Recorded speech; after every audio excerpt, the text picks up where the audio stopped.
New on AM Extra, safety advocates sounding the alarm over how cannabis affects one's ability to operate a vehicle. And as more states legalize marijuana, more Americans, of course, are using it. Yet there is a disconnect between people's views on cannabis and safe driving. So joining us live is Pam Shadle-Fisher with the Governor's Highway Safety Association and Dr. Darren Grondel with the National Alliance to Stop Impaired Driving. Thank you both for joining us this morning. Thanks for having us. So, Doctor, I want to start with you. How has cannabis use really affected traffic safety? What have we seen in the last couple of years here during the pandemic?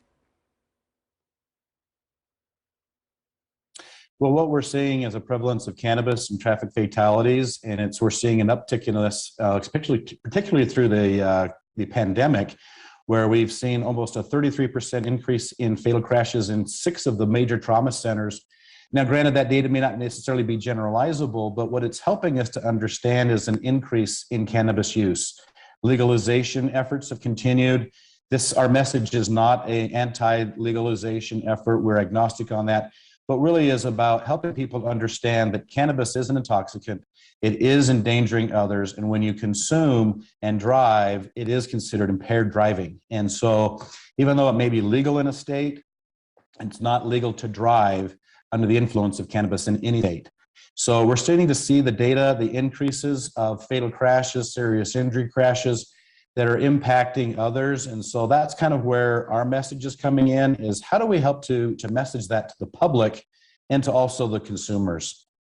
Yeah, just for our viewers, your image is freezing, but we're hearing you just fine. So we'll definitely continue on with the conversation. What have we learned from the first states that legalized cannabis use? And of course, Oregon was among them. Yeah, what we learned pretty quickly is that kind of under the gun, for lack of a better way to put it, the discussion about legalizing often didn't include the highway safety, the traffic safety community. So there was a lot of catch up going on there. And also states had been working to address the issue of drunk driving, but impaired driving with cannabis is a bit of a different animal.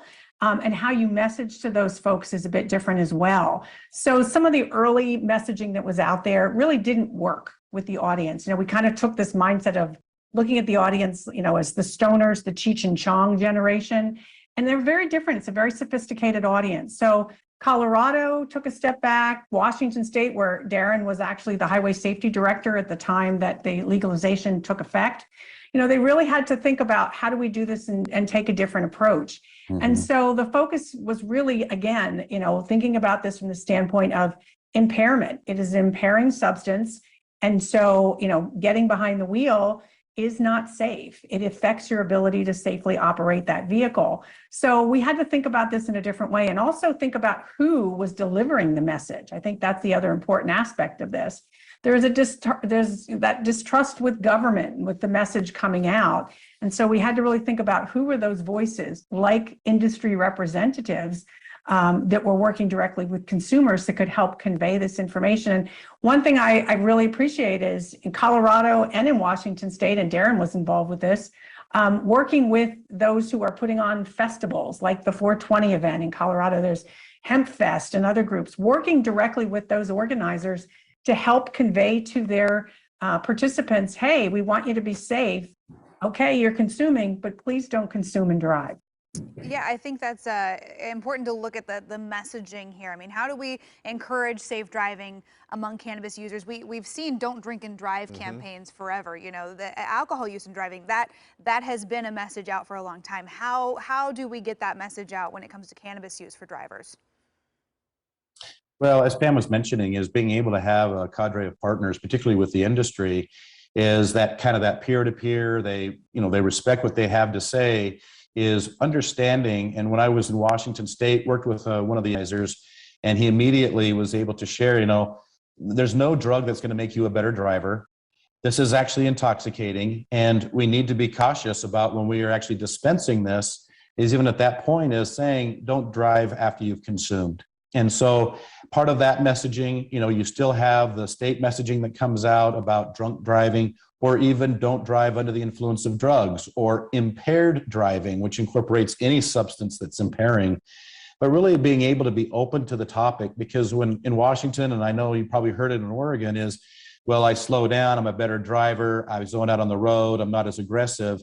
And what we have found is that many of those are just myths. Those are urban legends that people have been hearing for many years. And it is not. It is a very intoxicating substance. And it does, what we've seen too is from the number one probable cause for stops for that was speed over legal, not speed under. So those are some things that just getting the message out. And this is just really a plea for those, is if you're going to be consuming, doesn't matter what substance it is, don't drive or operate a vehicle after doing so. And where can we find more information about this? You know, what the studies are now, what the research is saying about this. Sure. Point you to a couple of your viewers to a couple of different resources. GHSA.org, our website, has this report and other information on impaired driving, including drug impaired driving. NASID.org, NASID. Again, a great resource, lots of information about this issue, as well as responsibility.org. All three websites are really filled with good information that can help the consumer and parents speak to their kids, lots of different audiences really understand this issue and become informed and make good choices about their safety and the safety of others they're sharing the road with. Yeah, as we see more and more legalization movements, there's a lot to keep up on, lots to learn. So thank you both for your time this morning. A good discussion. Thank you. And of course, if you want to read the full report regarding cannabis and safe driving, you can check out that website. Again, it's ghsa.org.